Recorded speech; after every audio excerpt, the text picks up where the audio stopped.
Hello friends, आप देख रहे हैं आपका चैनल शेयर बाजार विद आयुष। और दोस्तों, इस वीडियो में बात करेंगे इनोवा कैपटैप के बारे में।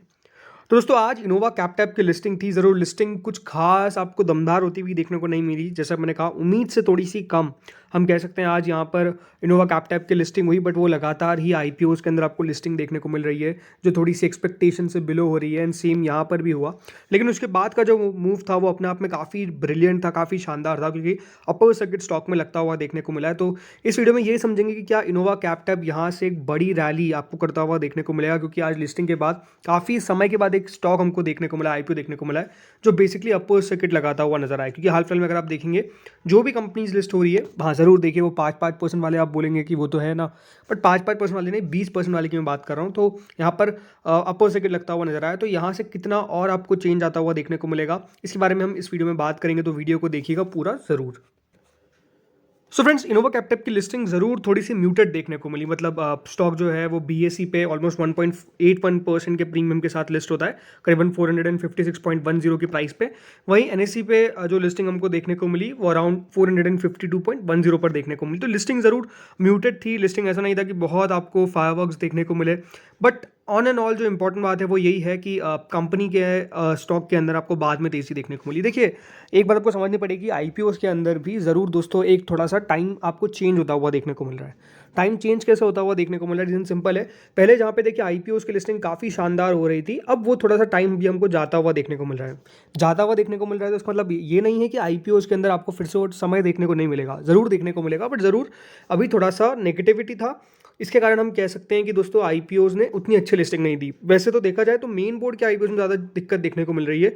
बाकी आप एसएमईज को अगर आप ट्रैक करते हो तो एसएमईज में तो लिस्टिंग जो है वो शानदार देखने को मिल रही है। तो ऐसा नहीं है कि दोनों के अंदर है, थोड़ा थोड़ा टाइम यहाँ पे वापस से आपको चेंज देखने को मिलेगा। लेकिन हाँ, इनोवा कैपटैप देखिए, सिंपल सी बात है, कंपनी बढ़िया कंपनी थी। और मैंने आपको कल भी ये कहा था कि इसके अंदर अच्छी लिस्टिंग होनी चाहिए। अगर नहीं होती है तो बाद में फॉलो अप बाइंग आनी चाहिए। आज एग्जैक्टली हमको देखने को मिला, और पहली बार हम कह सकते हैं कि क्यूआईबी से निराश नहीं किया है। क्योंकि लगातार दोस्तों हो क्या रहा था कि इशू के अंदर सब्सक्रिप्शन आप बहुत दमदार देख रहे थे, बट पैसा बाद में नहीं देख रहे थे। किसका पैसा? क्यूआईबी का। लेकिन क्योंकि देखिए स्टॉक बिल्कुल उनको आज एवरेज प्राइस पे मिल गया, ओवरऑल हम कह सकते हैं, तो वहाँ पर तेज़ी से खरीदारी आपको देखने को मिली। एंड खरीदारी का ही असर था कि स्टॉक में आज अपर सर्किट लग गया। आज की जो वॉल्यूम आप नोटिस करेंगे, आज की जो वॉल्यूम है उसमें अगर आप नोटिस करेंगे तो ऑलमोस्ट 1,54,96,570 शेयर्स शुरुआत में ट्रेड होते हुए देखने को मिले। आखिर में क्योंकि देखिए अपर सर्किट जो लगा था उसके थोड़ी से नीचे क्लोजिंग आई है, क्योंकि देखिए 542.50 पे स्टॉक का दोस्तों ओवरऑल इस प्रकार से प्राइस जरूर देखने को मिला था जब अपर सर्किट लगा। लेकिन हाँ, जो क्लोजिंग है वो 541.40 पर आपको देखने को मिली है।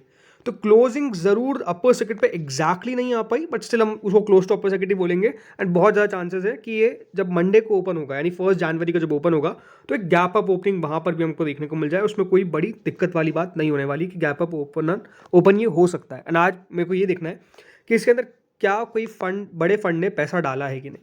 अगर यहाँ पे बड़े फंड ने पैसा डाला होगा तो स्टॉक को और हम कह सकते हैं एक पॉजिटिव नोट पे ऊपर जाता हुआ नजर आएगा। तो ये एक अच्छा पॉजिटिव संकेत होता है। लेकिन ज़रूर देखिए, हमेशा मैंने एक बात आपको कहता हूँ कि कंपनी को आप समझिए in terms of the valuations, right, कि कंपनी किस तरीके की है, कंपनी के वैल्यूएशन किस तरीके के लग रहे हैं, और क्या यहाँ से अगर मैं आने वाले कम से कम 1 साल 2 साल 3 साल अगर होल्ड भी कर लेता हूँ कंपनी को, तो क्या मेरे को कंपनी अच्छा रिटर्न बना के देगी, क्या उसके अंदर ऐसा पोटेंशियल है, राइट। ये सिंपल सी बात है, आपको समझना पड़ेगा। तो वैसे ही देखिए इनोवा कैपटैप है। अब अगर कंपनी के फाइनेंशियल्स को देखेंगे तो कंपनी ने अपनी सेल्स को कितना तेज़ी से ग्रो किया है। 373 करोड़ की सेल थी दोस्तों कंपनी की 2020 के अंदर। वहाँ से दोस्तों आज कंपनी की सेल जो है वो ऑलमोस्ट 926 करोड़ पर हो गई है। तो आप नोटिस कर सकते हैं जो ग्रोथ है वो कंपनी की सेल्स में लगातार देखने को मिला है। 373 करोड़, 411 करोड़, 801 करोड़, देन 926 करोड़।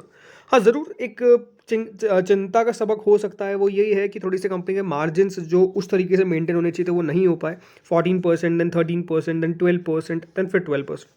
तो यहाँ पर कंपनी को एक काम क्या करना है कि अपने ओपीएम्स को बढ़ाना है, राइट, अपने ऑपरेटिंग प्रॉफिट मार्जिन्स को इंक्रीज करना है। अगर कंपनी ने वहाँ पर कारोबार मतलब वहाँ पर काम सही कर लिया, कारोबार नहीं, वहाँ पर काम सही कर लिया, तो फिर दोस्तों कंपनी और बड़ा दिख जाती है। प्रॉफिटेबिलिटी में कंपनी ने यहाँ पर भी ग्रोथ दिखा रखी है। ऑलमोस्ट 28 करोड़ का प्रॉफिट था, फिर 34 करोड़ का हुआ, देन 64, देन 68। तो इसके कारण जो कंपनी की सेल्स ग्रोथ आती है पिछले 3 साल की वो अराउंड 35% की है। एंड जो कंपनी की प्रॉफिट ग्रोथ आती है वो है अराउंड लास्ट 3 ईयर्स में 33% की। तो यहाँ पर भी ऐसा कोई खास दिक्कत देखने को नहीं मिल रही है। देखिए जो एग्जैक्ट इसके पीयर्स आपको देखने को मिलता है तो वो बड़ी बड़ी कंपनीज है, राइट। सन फार्मा है, सिप्ला है, जाइडस है, औरोबिंदो है, एल्कम है। बट ये 33-34 के प्राइस में ट्रेड करते हैं। कंपनी भी ऑलमोस्ट इसी के आसपास अभी ट्रेड करती हुई नजर आ रही है। तो ये ज़रूर है कि हाँ, वैल्यूएशन वाइज कंपनी ने बहुत जगह जगह नहीं छोड़ी है, बट स्टिल मेरे को ये देखना है कि यहाँ से कंपनी कितना ग्रो कर सकती है आने वाले समय के अंदर। देखिए जिनको नहीं पता है, इनोवा कैप्टेप बेसिकली कारोबार इनका फार्मास्यूटिकल है। मतलब फार्मास्यूटिकल में कंपनी क्या क्या करती है, कंपनी का दोस्तों ज़्यादातर जो प्रेजेंस आपको देखने को मिलेगा उसमें इनका बिजनेस सेगमेंट जो ऑलमोस्ट 73% का रेवेन्यू कंट्रीब्यूट करता है वो है CDMO। मतलब दोस्तों कंपनी मेजरली जेनेरिक प्रोडक्ट्स, वो भी लार्ज स्केल मैन्युफैक्चरिंग करती है उसका, उन सब प्रोडक्ट्स से कंपनी बेसिकली पैसा कमाती है। कंपनी कॉम्प्रिहेंसिव CDMO फॉर्मुलेशन है, इनके पास कैपेबिलिटी है जो ये ऑफर कर सकते हैं कस्टमर्स को multiple dosages forms including oral solids, oral liquids, dry syrups, injectables, ये सब का दोस्तों कंपनी का काम है। बाकी कंपनी का 18% जो इनका रेवेन्यू आता है वो है डोमेस्टिक ब्रांडेड जेनरिक बिजनेस से। इसमें भी दोस्तों कंपनी जो है इनका प्रोडक्ट पोर्टफोलियो ऑलमोस्ट 600+ प्रोडक्ट्स का आपको देखने को मिल जाता है। ऑलमोस्ट इनका जो ब्रांड नेटवर्क है वो 5000 डिस्ट्रीब्यूटर्स है इनके पास। ऑलमोस्ट स्टॉकिस्ट है 1,50,000 से ज़्यादा रिटेल फार्मेसीज कंपनी के आपको देखने को मिल जाती है। तो ये कंपनी की प्रेजेंस दिखाता है कि हाँ, कंपनी की प्रेजेंस कहाँ कहाँ तक है। दूसरी बात, जिनका इंटरनेशनल ब्रांडेड जेनरिक बिजनेस है वो ऑलमोस्ट 9% रेवेन्यू जनरेट करता है। कंपनी एक लीडिंग CDMO कंपनी, मतलब इंडियन फॉर्मुलेशन CDMO प्लेयर्स के अंदर कंपनी ऑलमोस्ट क्राइसिल की रिपोर्ट के हिसाब से third highest operating revenue company ने जनरेट किया था। सेकंड हाईएस्ट OPM था इनका और थर्ड हाईएस्ट NPM आपको देखने को मिलेगा एंड सेकंड हाईएस्ट ROCE यानी रिटर्न ऑन कैपिटल एम्प्लॉयड आपको देखने को मिलता है। तो ये साफ साफ दोस्तों कंपनी के आपको प्लस पॉइंट्स देखने को मिल जाते हैं। इनके कस्टमर्स कौन कौन आते हैं, इनकी कस्टमर्स सिप्ला, ग्लेनमार्क, इंडोको रेमेडीज, एरिस हेल्थ केयर, ल्यूपिन, अजंता, ये सब दोस्तों बड़ी बड़ी कंपनी के आपको क्लाइंटल बेस देखने को मिल जाता है। यहाँ तक कि कंपनी एक नई अपकमिंग अपनी फैसिलिटी भी खोलने वाली है। ये एक बहुत इंपॉर्टेंट इनके लिए गेम चेंजर हो सकता है जिसके ऊपर आपका ध्यान केंद्रित होना चाहिए।